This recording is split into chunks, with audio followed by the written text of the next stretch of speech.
शुक्रिया रजत जी। Exit poll की चर्चा पूरे हिंदुस्तान में हो रही है तो नरेंद्र मोदी दुबई में दूसरी चर्चा कर रहे हैं। मोदी हिंदुस्तान की पॉलिटिक्स पर चर्चा नहीं कर रहे हैं, वो इंटरनेशनल पॉलिटिक्स पर चर्चा कर रहे हैं। क्यों? क्या मोदी को 24 की चिंता नहीं है? क्या नरेंद्र मोदी को 3 दिसंबर की चिंता नहीं है? दरअसल मोदी चुनाव से बहुत आगे की सोचते हैं। मोदी दुबई में दुनिया के भविष्य की बात कर रहे हैं। वो चर्चा कर रहे हैं कि दुनिया के पर्यावरण को बचाना कैसे। जब मोदी दुनिया बचाने की बात कर रहे थे तो पूरी दुनिया के नेता नरेंद्र मोदी को बहुत ध्यान से सुन रहे थे, क्योंकि ओपनिंग सेशन नरेंद्र मोदी का ही था। लेकिन एक बात नोट करनी है कि दुबई में 400 पार के नारे लगे हैं, तो क्या 2024 में मोदी 400 पार कर रहे हैं? पूरी रिपोर्ट देखिए।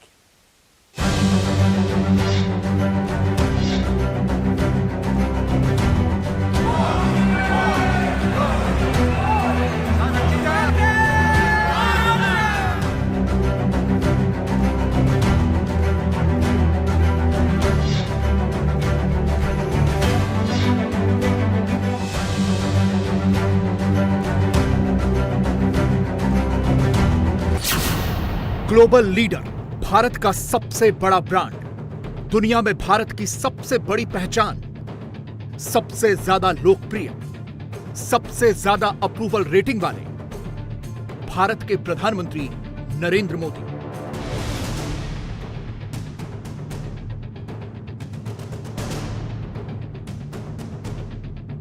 इंडिया अलायंस के पास कौन है जो मोदी का मुकाबला करेगा?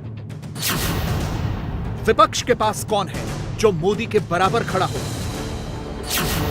क्या राहुल गांधी के लिए अब की बार 400 सीट पार का नारा लग सकता है? अब की बार मोदी सरकार 400 पार, 400 पार, 400 पार, 400 पार, 400 पार। कौन है वो चेहरा जो मोदी के सामने टिक सकता है? कौन है वो नेता जो मोदी की जगह प्रधानमंत्री बन सकता है? विपक्ष के पास है कोई जिसके चुनाव जीतने और आने की गारंटी पब्लिक ले सकती है?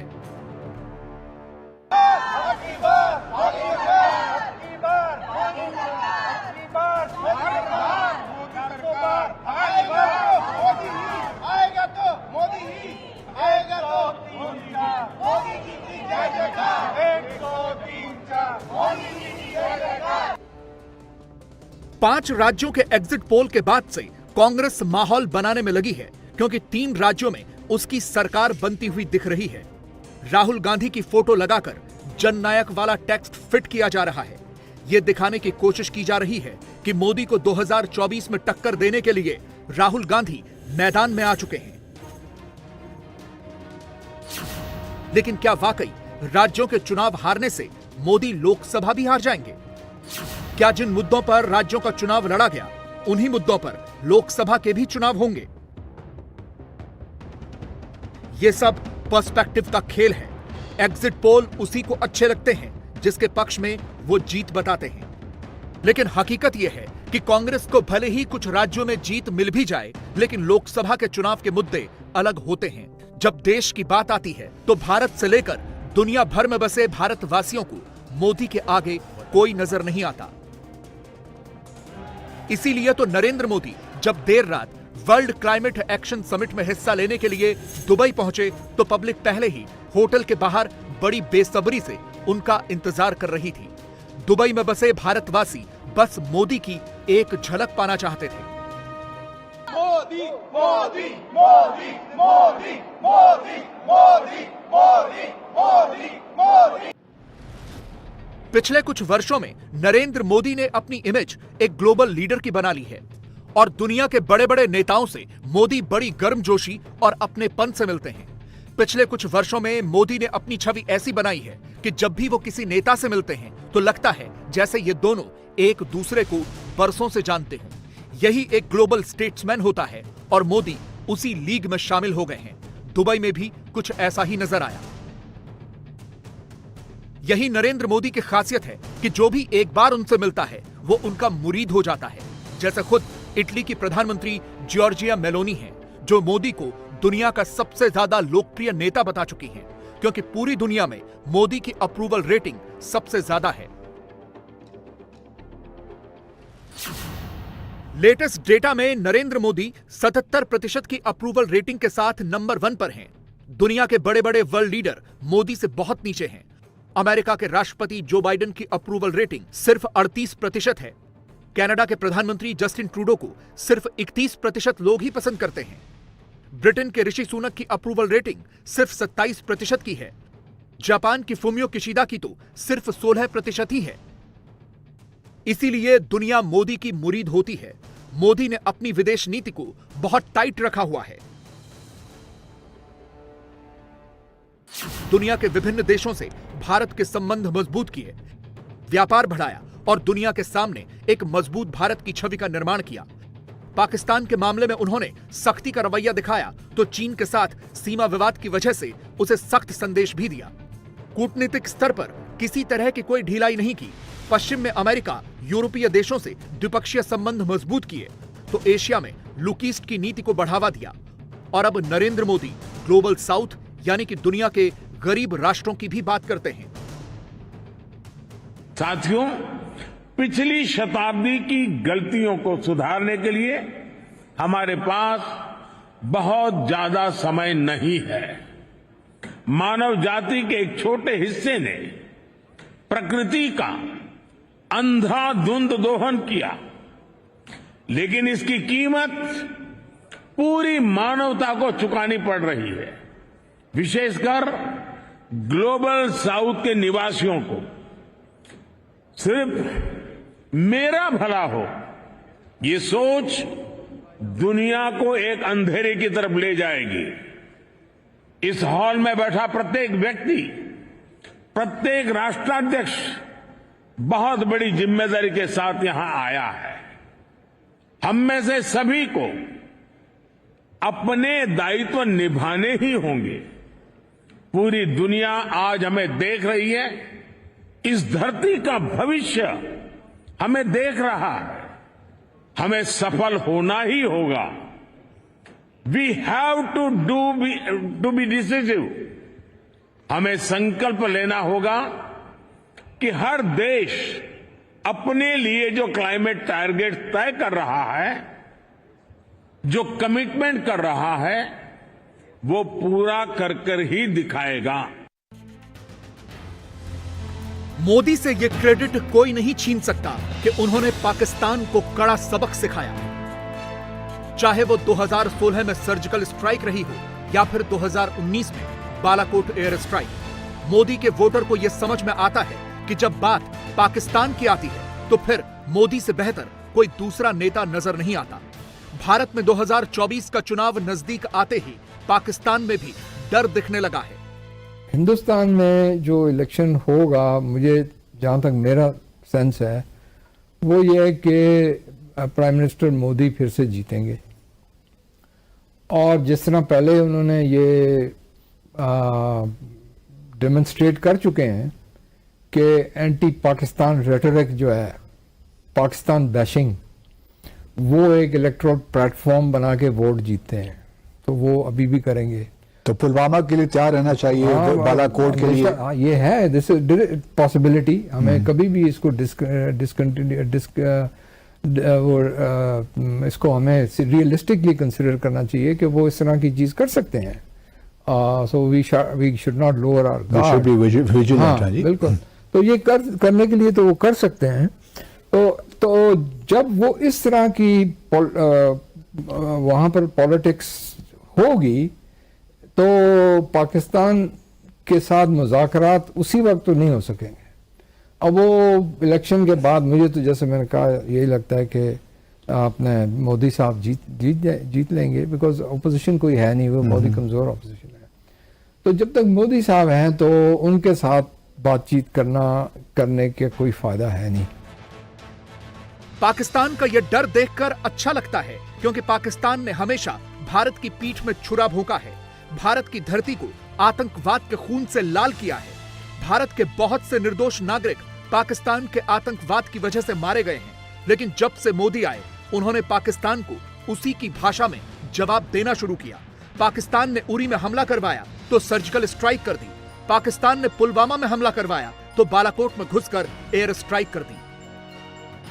पाकिस्तान को बताया कि अब हम घर में घुसकर मारेंगे और पाकिस्तान को फिर से यही डर लग रहा है कि अगर मोदी फिर सत्ता में आ गए तो फिर मारेंगे। इसीलिए तो पाकिस्तान के गली मोहल्लों में कहा जाने लगा है कि जालिमों, मोदी आ रहा है।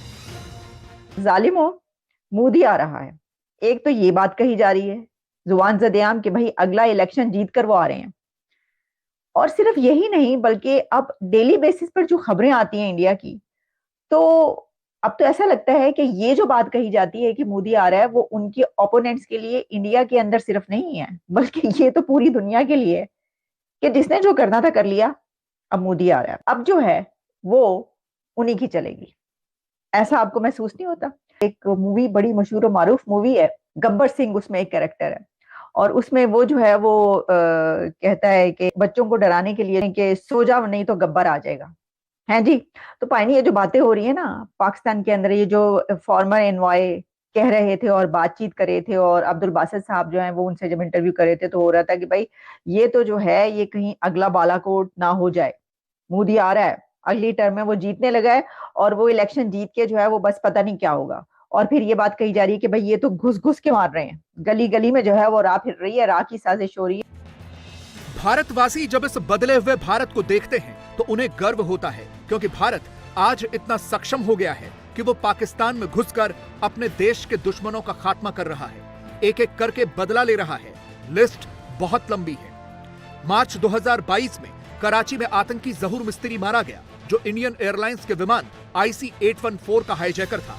8 सितंबर 2023 को पीओके में लश्कर का कमांडर अबू कासिम कश्मीरी मारा गया, जिसने कश्मीर में कई आतंकी हमले करवाए। फिर इसी साल 30 सितंबर को कराची में आतंकी मुफ्ती कैसर फारूक मारा गया, जिसने 26/11 के मुंबई हमलावरों को कराची में शरण दी थी। 11 अक्टूबर को पठानकोट हमले का मास्टरमाइंड आतंकी शाहिद लतीफ सियालकोट में मारा गया। 5 नवंबर को एक और आतंकी ख्वाजा शाहिद का अपहरण करने के बाद पीओके में उसकी सिर कटी लाश बरामद हुई थी। वो 2018 के जम्मू कश्मीर के सुंजवान हमले का मास्टरमाइंड था। इसीलिए तो पाकिस्तानी भी मोदी के काम करने के तरीके के हार्डकोर फैन बने हुए हैं। पाकिस्तान में भी मोदी का फैन बेस बढ़ रहा है। अगर हम बात करें इंडिया के प्राइम मिनिस्टर नरेंद्र मोदी की, तो आपकी नज़र में वो कैसे लीडर हैं? He is a great leader. मैं तो उनको इतना अच्छा लीडर समझता हूँ जो बेसिकली चाहे हमारे मुल्क के इख्तलाफात जो भी हैं, बट वो अपने कंट्री के लिए इतने अच्छे लीडर है ना। आप यकीन माने कि मैंने आज तक ना कोई भी ऐसा लीडर नहीं देखा जो अपने मुल्क में 3 दफ़ा सरबराह मुकायम हुए, 3rd टाइम वो फिर भी सिलेक्ट हो रहे हैं। मतलब अपनी मेहनत से अपने मुल्क को आज वो देखिए, आज इंडिया कंट्री कहाँ पे है, कहाँ से कहाँ चला गया, कौन लेके गया। उससे पहले भी काफ़ी ज़्यादा इनकी गवर्नमेंट्स में काफ़ी ज़्यादा PM आते रहे हैं, बट इतनी परफॉर्मेंस नहीं होती रही। बट मोदी की सरकार में ना इतनी अच्छी परफॉर्मेंस 2014 से वो स्टिल, और 23 आ गया, आगे 24 भी आने वाला है। बट ये देखिए उनमें चेंजिंग क्या आई है। उन्होंने तीसरे टर्न्योर पे भी आके अपने मुल्क को कहाँ से कहाँ लेके गए। नरेंद्र मोदी है, उनका अपनी नेशन के लिए तो वो बहुत अच्छा आदमी साबित हुआ है, क्योंकि इसके दौर के अंदर उसने बहुत तरक्की किया इंडिया ने। और ख़ास तौर पे आप देखें जो G20 हुआ है उसमें उसकी बड़ी अपना है अचीवमेंट। और उसके बाद जो उन्होंने अब उनकी स्टॉक एक्सचेंज देख लें, आप उनकी मईशत देख लें, वो मेरे ख्याल 4th लार्जेस्ट इकोनॉमी है। 5th लार्जेस्ट इकोनॉमी है, लेकिन उनके मुताबिक कुछ ही सालों में वो 4th और 3rd लार्जेस्ट इकोनॉमी बन जाएंगे। और उसके बाद रिसेंटली जो उनका कतर का इशू हुआ है, उसके बाद जो इसराइल का इशू हुआ है, उस सब में उन्होंने ना अपनी नेशन का मुकदमा जो है ना वो बड़े अच्छे तरीके से लड़ा है। चाहे वो फॉरेन पॉलिसी की तरफ से देख लें, इकोनॉमी की तरफ से देख लें, या उनके देखें ना, सबसे बड़ी बात तो ये है कि इंडिया के अंदर बहुत सारे कल्चर्स हैं, बहुत सारी जुबानें हैं, बहुत सारे मज़ाहिब हैं। उन सबको मेरे ख्याल इकट्ठा रखना यही बहुत बड़ी अचीवमेंट होती है। अब पाकिस्तान के अंदर 90% से ज़्यादा मुस्लिम्स हैं, लेकिन जहाँ पे हम इकट्ठा नहीं रख पा रहे, वहाँ तो हर 10-15 किलोमीटर बाद, 20 किलोमीटर बाद मजहब भी चेंज होता है। असल में पाकिस्तानियों को भारत से बहुत जलन होती है। उन्हें यकीन नहीं होता कि भारत के पास मोदी जैसा प्रधानमंत्री है जो अपने मुल्क के लिए इतना सब कुछ कर रहा है। वो हर वक्त भारत की तुलना अपने मुल्क से करते रहते हैं और अपने नेताओं को मोदी से कंपेयर करते हैं। तेजस जहाज है उनका, उसमें 73 साल का प्राइम मिनिस्टर 30 मिनट के लिए बंगलुरु के ऊपर वो फ्लाई करता है। उन्होंने भी फ्लाइट भरी है, इसको कहते हैं ना उड़ान भरना। इधर हमारे जो काकड़ साहब हैं उन्होंने भी उड़ान भरी है। ये लग्जरी जेट लाइनर में गए हैं खैरात मांगने के लिए। 2 उड़ानें उड़ी हैं इस रीजन में, जहां ये वही सरजमीन है जो 1947 से पहले बिल्कुल इकट्ठी थी। लेकिन इस साइड से जो उड़ान भरी जाती है खैरात मांगने के लिए, रूलिंग एलीट के लिए, और दूसरी साइड पे लोकल मेड जहाज के बारे में मैं उस पर थोड़ी सी मैं बात करना चाहूंगा कि वो जो उड़ान उन्होंने भरी है वो क्या है। पब्लिक सेक्टर ने उनको 123 तेजस तैयारों का ऑर्डर पहले ही दे रखा है। डिफेंस इंडस्ट्री जो है $26 बिलियन की प्रोडक्शन लेके जाना चाहता है 2025। कुल मिलाकर इस वक्त पूरी दुनिया में नरेंद्र मोदी ही भारत का सबसे बड़ा ब्रांड है। वो एक ग्लोबल लीडर हैं। इसीलिए जानकार कह रहे हैं कि कुछ राज्यों का चुनाव हारने से मोदी के 2024 के रिजल्ट पर फर्क नहीं पड़ेगा, क्योंकि लोकसभा चुनाव के वक्त पब्लिक अलग मुद्दों को देखती है। पब्लिक ये देखती है कि कौन सा नेता देश को सुरक्षित रख सकता है, कौन सा नेता देश की इकोनॉमी को आगे ले जा सकता है, कौन सा नेता पूरी दुनिया में भारत पर भरोसे को बढ़ा सकता है, और कौन प्रधानमंत्री पद के लिए सबसे ज्यादा योग्य उम्मीदवार है। यही वजह है कि 2018 में राजस्थान, मध्य प्रदेश और छत्तीसगढ़ हारने पर भी मोदी को लोकसभा में यहीं से बम्पर वोट मिले थे, और 2024 में भी इसकी पूरी संभावना है, क्योंकि विपक्ष के पास ऐसा कोई उम्मीदवार नहीं है जो मोदी का मुकाबला कर सके।